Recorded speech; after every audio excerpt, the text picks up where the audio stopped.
morning. Good morning to everyone. Thank you for joining us. I'm Frey Sangil, just Frey. I'm co-founder and current president of ClearTech Software Labs. And it's my absolute pleasure to share with you some insights and the programs that we're currently working on at ClearTech to advance inclusivity, especially for women and girls. And we have a special emphasis on STEM and ICT. Of course. Now, to start, I'd like to briefly introduce some of my heroes. Like, tama po yon sabi ni ma'am kanina na kulang yung role models ng mga girls, especially if we're going to look at history and books. So, yun nga, the story of women has always been very interesting and somewhat tragic in a sense. Because it has been rooted from a very long prejudice na women daw noong unang panahon hindi daw nila kaya yung intellectual capacity ng mga lalaki. So nagtagal yun ng maraming taon at nagkaroon nga siya ng domino effect and sometimes until present na feel pa rin natin yung ganong mga effects. Now, so here, this lady over here, ito, is Hypatia of Alexandria. Bata pa ako, I first read about her. You can Google her, siguro after this.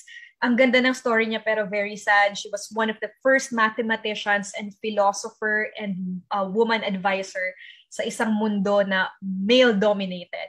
But sadly, she was brutally murdered by zealots, and largely is because she's female. Diba? Yung mga witch, ganyan. As if it's not possible for women to have the same intellectual capacity as men. And ito, this is Marie Curie. So, household name, and probably I think siya yung pinaka-famous na alam ko nung bata pa ako.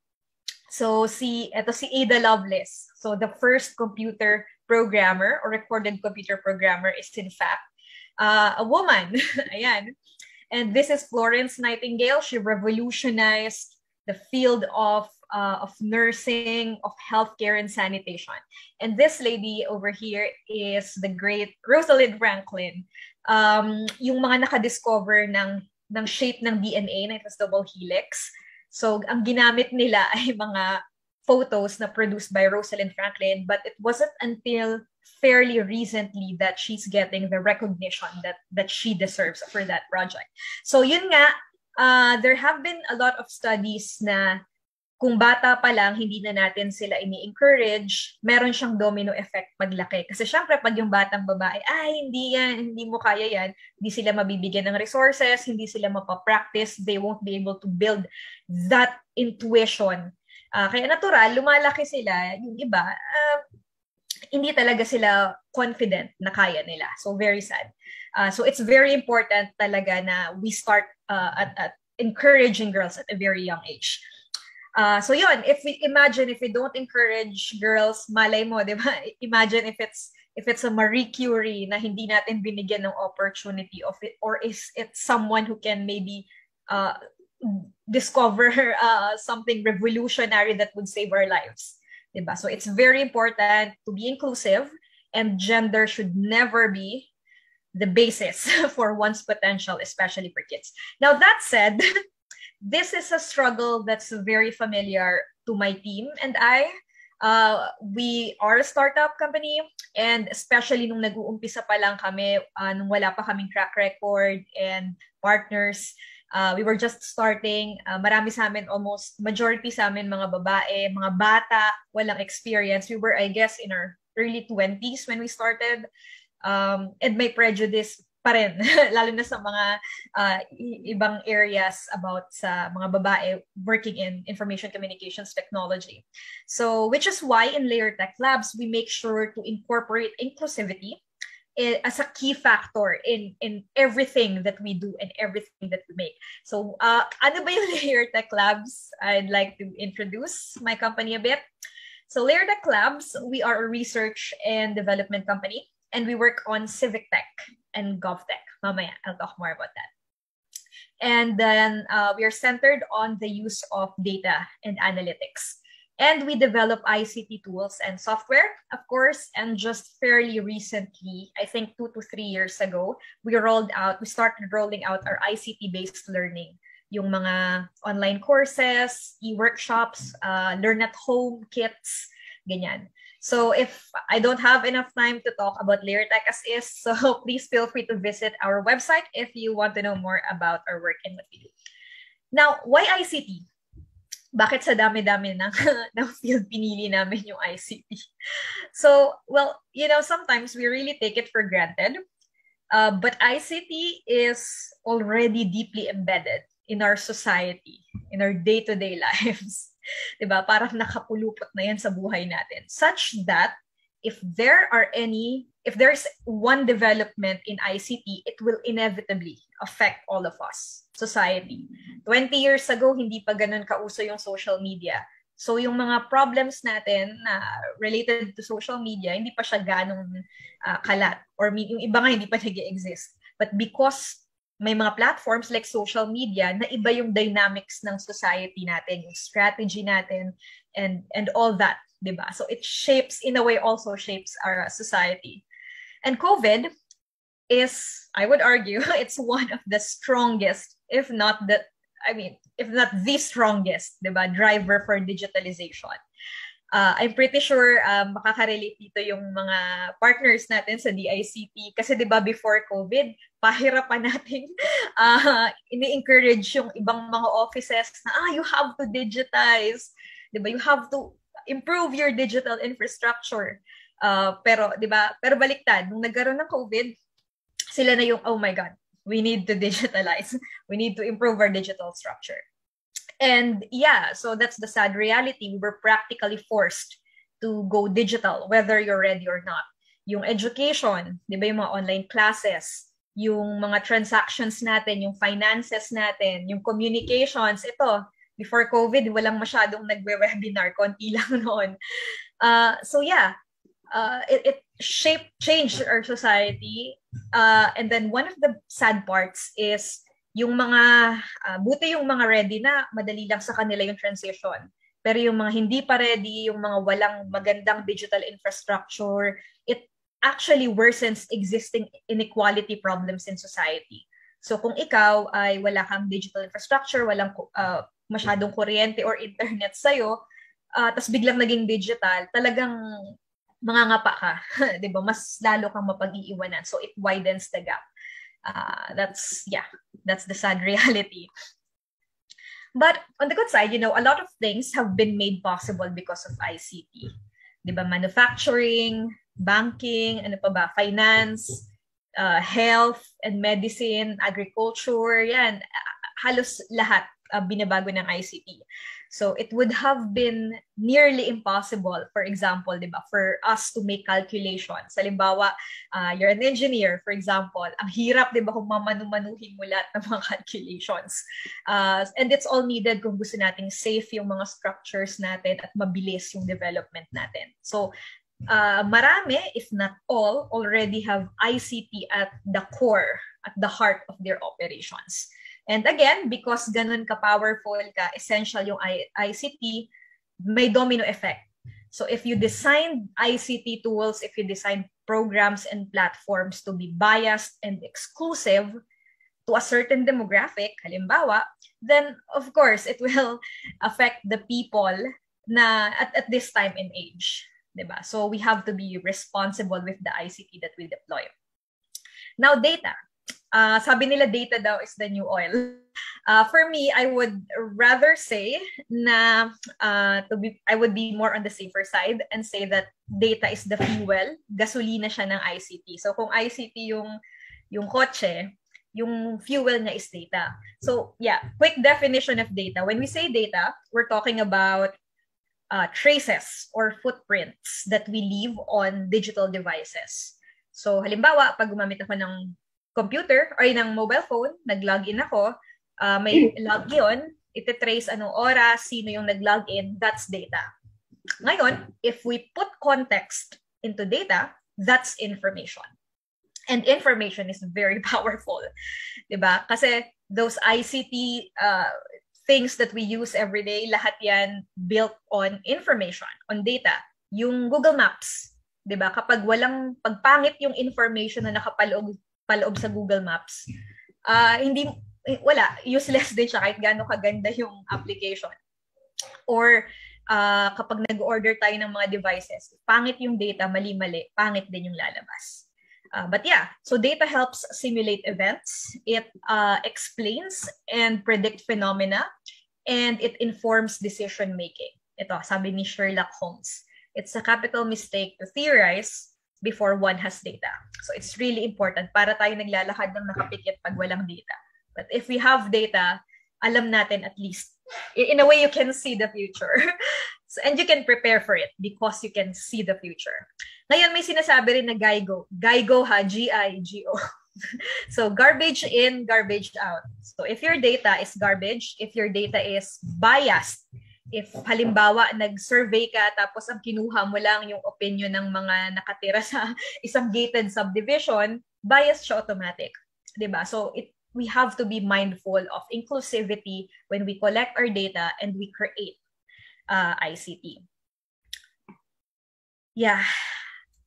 But on that said, kahit maraming problema tayo ngayon because of ICT, because of platforms, 'di ba, yung mga mental health nga daw na-worsen pag masyadong maraming social media. Just like any other thing, lahat naman ng bagay sa mundo may good, may bad things. So, on the good side, ICT, if used properly, can be a strong driver for inclusivity. Ito, ako noon, nung fresh graduate pa lang ako, although nag-aral ako sa Manila, taga-probinsya ako dito sa Bicol. Tapos, mahal. Dati noon 1,000 pesos yung bus. Yung medyo maayos na bus yung aircon from Legazpi to Manila. Ngayon, nag-a-apply ako ng trabaho. Yung trabaho na-apply ako sa Manila, naghanap ako using yung online platform, yung pag-search ng mga sa jobs. Tapos, in-interview nila ako via Skype. Nag-send ako ng mga documents via email, online. Tapos, pumunta na lang ako doon nung hired na ako. Nung okay na. 'Di ba?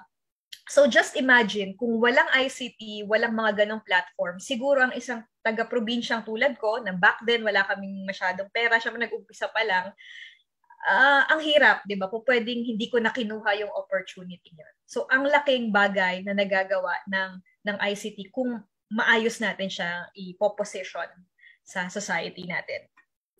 So yun, and then we take it for granted nga sometimes 'di ba? Itong mga learning noon, kailangan magbayad ng malaki masyado para maka-afford ng mga experts para matuto. Pero ngayon pwede na sa webinars, 'di ba? Kailangan lang natin ng tiyaga, tapos dedication, and pwede mo siyang makuha.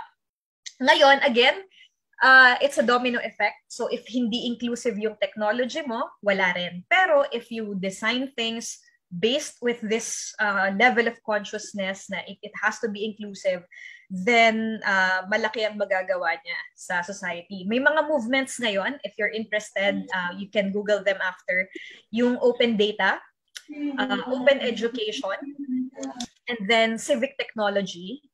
And then, so I'm encouraging kung may developers man dito or students, please have inclusivity and transparency in your consciousness whenever you make technologies or design programs, that especially if it's for public consumption.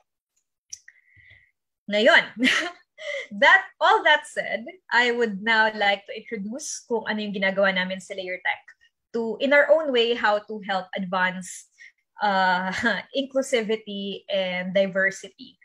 So that's exactly what we're aiming for when we're doing our projects in LayerTech. So first of all, civic tech. What is civic tech? Civic tech, relatively new siya, so good chance to explore. It's basically what we call technology that connects people or citizens with their governments and other key decision makers. Para in-encourage natin, society has to work together, partnership. Diba? Walang working in silos. Para sa ikabubuti natin as a society, we really have to work together. Now, for this, we have two ongoing projects, the Cloud City project and the OCDEX project. So yung Cloud City project, this is called this is made for citizen feedback analytics. So basically, humihingi kami ng feedback. Itong portal na to, nagko-collect siya ng iba't ibang feedback, good or bad, iba nga masama pa, bad words pa. Pero ino-automate na i-filter siya. Ay, hindi i-filter, i-add. Basta kasama siya sa analysis frameworks namin. So kino-collect niya lahat ng klaseng feedback. Tapos, we use data mining, data science techniques, and analytics techniques and visualization para i-incorporate yon, i-inform yon sa government decision making. So halimbawa, kapag yung isang government, okay, meron tayong pera, syempre limited lang yan, ano yung pinakakailangan natin i-address? Ano yung sabi ng mga tao? So sabi ng mga tao dito sa specific na barangay na to, ito yung problema nila. Sa isang specific barangay, iba naman. Ngayon, pwede rin siyang sector specific. Ito, ayon sa feedback natin, itong mga kababaihan, iba ang needs nila. So ang nangyayari, dahil meron tayong concrete data, decision makers or governments can efficiently deploy their resources na mas effective at mas inclusive, mas nararamdaman at direct dun sa tao. Hindi yung, okay, ito kailangan nyo, hindi naman pala nila kailangan yun. Or iba pala yung mas pressing na need nila at the moment. So yun yung ina-advocate namin, citizen feedback analytics. Now, it was piloted in 2018 in Legazpi City. But in 2021, last year, we partnered with the Digital Democracy Project of Makati Business Club. So for this, we were able to analyze citizen feedback of 3 local government units and 1 national government agency. So yung tatlo, Pasig City. So Pasig, they're planning to implement yung low-speed streets. Siyempre, pag mabagal yung speed limit, maraming magrereklamo dyan. Para malaman nila yung bakit ba nagrereklamo, ano ba talaga yung reason for that, at how we can best address those. Feedback analytics kami. We use data science and data science tools for that. Tapos, it informed the decision-making of Pasig City. So, may mga concrete, actionable insights na sila para kung i-deploy man nila yon, ma-address nila yung mga matatamaan or yung mga sector na may pinaka-issue dun sa policy na yon. So, if you want to know more about that, nandun sa cloudcity.tech website namin. Nandun yung full report. Also with Intramuros, so ginawa din namin yun for General Luna Street naman, the potential closure of or proposed closure of General Luna Street, of a certain street in Intramuros. So ano yung mga reklamo and how we can best, address these problems. Tapos for Legazpi City and Iligan City naman, nag-consult sila para ano yung specific na needs ng MSMEs, yung actual, yung totoong kailangan nila para makabawi dun sa effects ng pandemic. So yun, maganda siya. I invite you to check cloudcity.tech if you want to know the full reports about this or if you want to contribute kasi volunteer-driven naman siya. Next is OCDEX. So OCDEX naman, this started as a public procurement portal. So yung PhilJeps, naglalabas siya ng data kung ano yung mga transactions ng government. So lahat ng galing sa PhilJeps, ginagamit nila for business intelligence. So if ako contractor, ano yung saan ako pwede, ano yung LGU na pwede akong mag-bid? Ganon, maghahanap ako ng mga pwedeng o kaya ano yung pwede pa nating pabilisin sa ating proseso. Meron kami dito, State University, inanalyze nila yung procurement data nila, tapos nalaman nila specifically kung saan yung mga problema. So yun, very important. And again, makikita natin yung needs ng bawat sector. So mako-customize natin na kung ano yung kailangan nila. And one of the biggest sectors na may custom needs talaga yung mga babae. So yan. So if I encourage you, kung may mga students dito or mga programmers, please explore Civic Tech. Tech for Good. Ayan. Another project we did in 2020 nung kasagsagan ng COVID is supporting women MSMEs. So for this, we have 5 partners. Cagayan de Oro, General Santos, Zamboanga, Legazpi, tas yung Bohol Chamber of Commerce. For this, this was facilitated by USAID Surge, by the way. So yun, under this project, we were able to give over 200 women entrepreneurs free software Plus, meron ding free access to premium e-learning courses para makapag-digitalize sila ng ng mga business nila. So kung nawalan sila ng kita, nagbebenta sila sa barangay, the course was designed to help them use digital platforms para makahanap sila ng market outside their community through online tools. So yon. And actually, we're a member of the ILO, International Labor Organization Skills Development Network in 2020. So, isa sa mga report doon is that one of the hardest hit is yung mga babae. Kasi during the COVID season, yung kasagsagan ng COVID, sila yung tayo, yung may mga yung pinakamalaking unpaid labor. Yung mga nag-aalaga na sa bahay, nag-iisip na ng mangyayari sa bahay, tapos nagtatrabaho pa, 'di ba? So, kaya may mga special talaga programs specifically designed for women. So, 'yon. So ito 'yan, mga security best practices. So, I also invite you, but if you want or you're interested, we're still open for partnership. And yeah, so that said, singit ko lang, since we do work on e-learning, meron kaming e-learning course. This was actually commissioned to us by SIPE, Center for International Private Enterprise.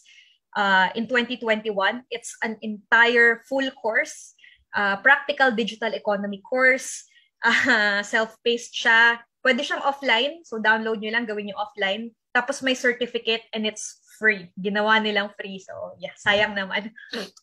So, ang mga nakalagay dito, e-payment, ganyan, how to market your business online, how to not get scammed, cybersecurity practices, and it's really designed to be as simple as possible. And it's vendor neutral. So yung mga examples po dito ay mga libre. So yung ayaw namin na bibili pa kayo ng kung anong mahal na software or what. So mga open source as much as possible. So I invite you guys to check this course sa aming website, sa aming learning portal. But you need to have your own account, but it's free. Registration is free naman. All right. And of course, for young girls. So for youngsters, we recently rolled out the Girls Code program. This is with Kaisipan Incorporated. It's a Florida-based education NGO. Ngayon, so in 2020 pala, nung kasagsagan ng COVID, we partnered with them and they partnered with DepEd Manila. Tapos we gave them, yung mga special learners, yung mga PWD kids and special learners, we gave them free access to coding classes designed for kids and teens. So binigyan namin sila ng mga boxes katulad nito. Ay, hindi nakikita. Ano ba yan? So, ayan, yung nasa picture.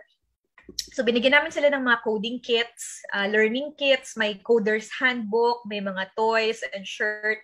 Tapos, may access sila sa free online e-learning course on how to code. Para siyang game, ganun, e-workshop. Tapos, yeah, they were coding Python. Kids aged 8 to 15. Ngayon, recently lang, 2 months ago, nag-roll out din kami yung Girls Code program, specifically naman for girls aged 8 to 15. Paano sila matuto? Basic Python, ano pa ba? Yung mga introduction to coding concepts. Tapos nag-roll out din kami ng basic electronics, yung workshop. And then, pinapadala na lang namin sila ng kit para maingganyo sila sa bahay at mag-enjoy sila. So yeah, if you're interested, this program is still open. Please feel free to reach out mamaya sa akin or sa team namin. We actually give a lot of, kasi paid siya kung bibilin siya individuals, but for non-profit, we give very big discounts kapag if meron kaming funding, it can also be free. It really depends. So we will try our best to accommodate yung needs niyo kung interested kayo. And lastly, we also make games, software that helps kids and teens or even adults yung mga gumagamit get into STEM and ICT and programming. Ito yung isa sa mga ni-release naming game. Hindi ko lang alala kung kailan, last year ata. So this is called Parallel Coder, Isekai Puzzle Adventure. So kung may mga medyo bagets dito, alam niyo ibig sabihin ng Isekai. Ano siya, parang anime-ish style. Then you can download it on Google Play. It's 100% free. Tapos pwede pala siya kahit offline. So i-download nyo siya offline. Ngayon, itong game na to, may story, may ganyan, tapos may puzzles. And the puzzles are designed. We work with education specialists to design it in such a way na it can practice your mathematics, your brain training, your coding logic, yung may mga coding logic doon. Tapos makikita mo yung progress mo over the week. It's again free, so feel free to download to get your students or kayo kung interested kayo, check it out. Kung gusto nyo, just give us a like, yung rating. Kung ayaw nyo naman, we're open to suggestions. So yeah, that's it. Yeah, so far that's it. I think it's my time is almost up. Now, while we do have, we have come such a long way in terms of empowering women, girls, di ba, compared sa noon, ang laki-laki na ng improvement natin. There is still so much to do. So, sabi nga po kanina, di ba, ni ma'am, kulang pa rin. Yung, may mga areas pa rin actually, ako first hand nakikita ko, nagta-travel ako sa ibang countries na talagang buhay na buhay pa rin yung discrimination against women. And relatively, I would say na medyo thankful ako kasi dito sa atin kahit papano, empowered yung mga, ini-empower kahit papano. Although hindi pa, we're not there yet, there's always room for improvement. Pero with efforts like this and with diba, the support of offices like DICT, I'm very confident na we will be reaching our goal towards a more inclusive digital society. And before I end pala, ayun, sabihin, konti lang, kami noon, yung sa DICT, nung nag-umpisa pa lang kami, again, wala, laging nag-reach out kami sa DICT, kina Sir Tony yan. Hi Sir Tony, kay Ma'am Divina. So they were always there. Hindi sila nag-absent sa aming mga patawag kahit nameless kids pa lang kami back then, many years ago. So marami pong salamat sa mga ganitong klaseng empowering activities, and to give back, if there's anything na Layer Tech can do to advance this advocacy, please do let me know, and we will be happy to work with you. Yeah, so there. I invite you guys to check our Facebook page. Lagi kami nagpo-post ng opportunities doon and other things and programs. Our website, www.layertechlab.com. What else? Or Google Play. Yung Google Play, link. Just look for Layer Tech or Parallel Coder. And we also have LinkedIn. So yun, if there's anything you're interested in sa mga na-discuss ko, please feel free to email me, email us, and yeah, maraming salamat po. Feel free to drop questions later.